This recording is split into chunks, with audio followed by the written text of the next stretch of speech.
आज आम जाना 10 पीस रु कुकुड़ा चाष आरंभ कर चाषी तापर 20 पीस करते 20 पीस रु 50 पीस रु आज समय 100 पीस कुकुड़ा चाष कर।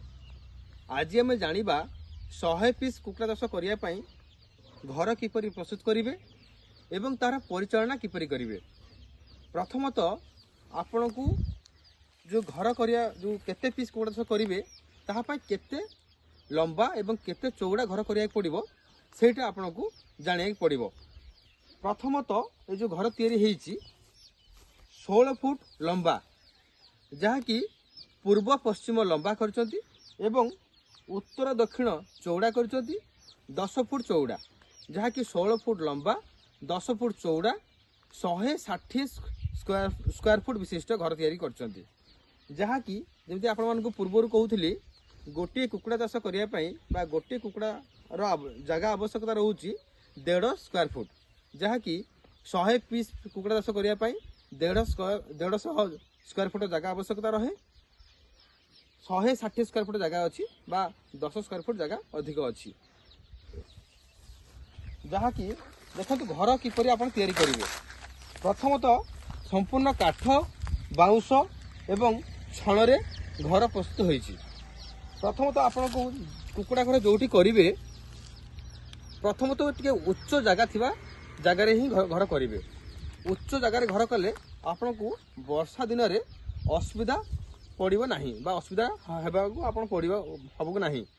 प्रथमतः आप जो घर करेंगे तलू तल लेवल रु 1.5 फुट उच्चतार कांथ देइचंती जहाँकि वर्षा दिन में वर्षा एवं पवन द्वारा पानी घर भीतर को पानी पशि जाए जहाँकि कुकुड़ा माने रोग हो से आपन को 1.5 फुट कांथ दबाक पड़ो।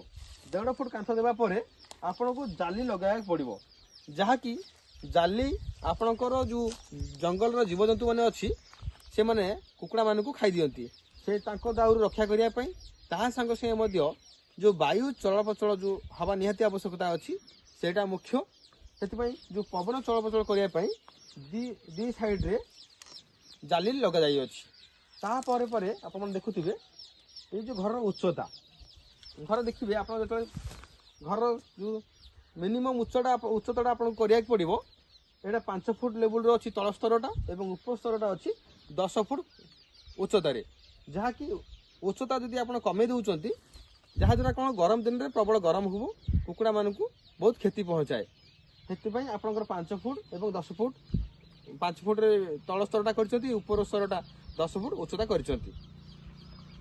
आउ गोटे है छपर आपण पाखे कौन संबल अच्छी जहाँ आपण पाखे संबल हो पारुची जदि आपण पाखे किसी गछर पत्र साहाय्य करें ना पॉलिथिन साहाय्य करें जदि किसी आप आजबेस्ट माध्यम करें ना ये देखु छण साहाय्य घर छपर कर संपूर्ण काठ एवं बाउंश एवं छण तैयारी होइथिबा कुकुड़ा घर जहाँकि अल्प खर्च माध्यम घर तैयारी हो पारुची।